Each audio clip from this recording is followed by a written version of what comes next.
Hello, my beautiful people. Welcome to the first episode of the Right Ambitions podcast. I am Jenny, the owner and chief word guru at Right Ambitions. What I do is I help people create compelling, concise, and cohesive communications for their clients and customers.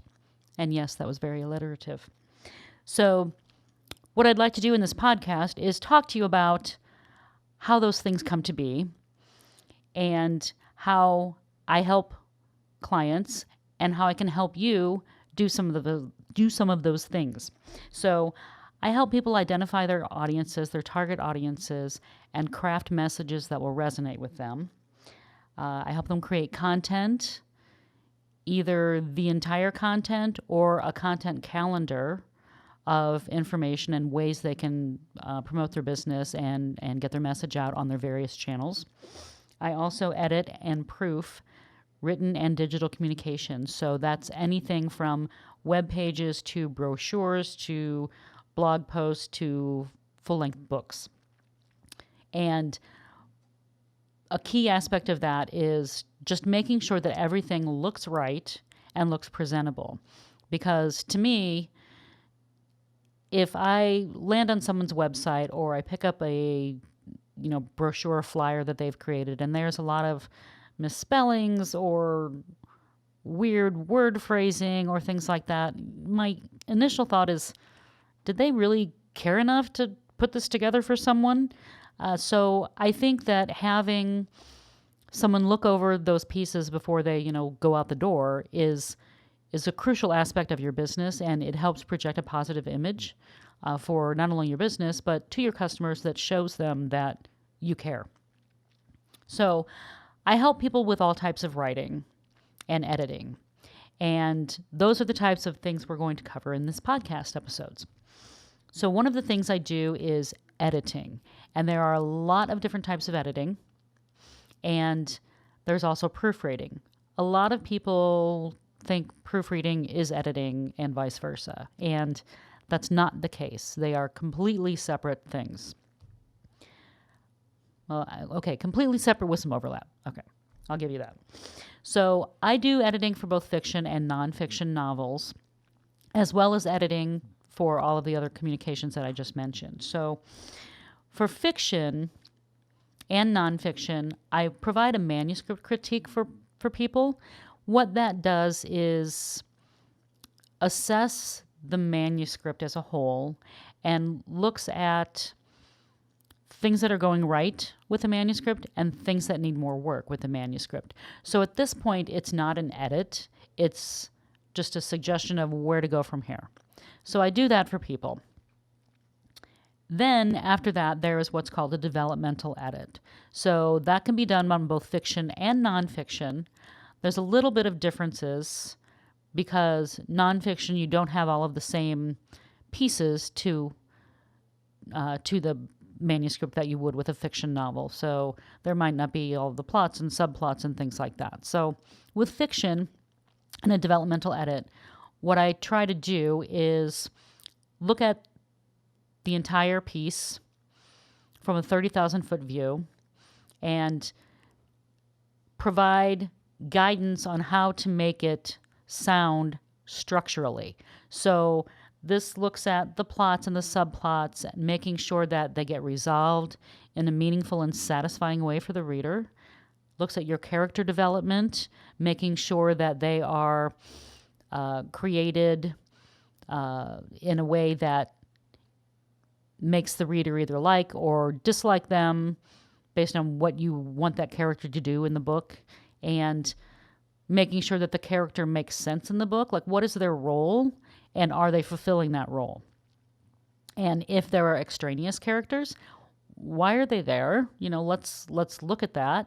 Sometimes there's entire scenes and entire chapters that I will recommend authors eliminate from their books because they just don't help move the plot and the story forward. So that's what a developmental edit does. Nonfiction is similar because you're still telling a story. So I make sure that it flows logically. If you are trying to get a message about, a certain business topic, for example, can the reader follow along and step by step go, oh, I see what they're talking about here. I need to do X in order to get to Z. So that's with nonfiction. Then there's also line and copy editing. And to me, these are very similar, and I tend to do them both at the same time when I'm editing. Line editing is just that. It looks at line by line of the manuscript or any type of communication and determines the word usage and makes sure that the sentence says what it needs to say without saying too much or saying too little. It also looks for redundancies. Is there a word that's just being overused that can get kind of annoying for a reader if they see the same word over and over and over again? Also, do the subject and verb tenses agree? All of that kind of stuff. And copy editing is more of the punctuation and the grammar and, just making sure everything sounds right, reads well, and that it flows. So that's line and copy editing. I also offer book coaching for people. So if you are interested in writing a book or just don't know where to start, maybe you just need some guidance in that area, I also help with that. So these are, again, things that we'll be talking about throughout the podcast episodes and ways that you can hopefully help yourself to accomplish some of these things. Proofreading is the last step in any communication. So proofreading actually comes from proofing, which is when, like, newspapers would, before they go to print, they provide what they call like a galley proof.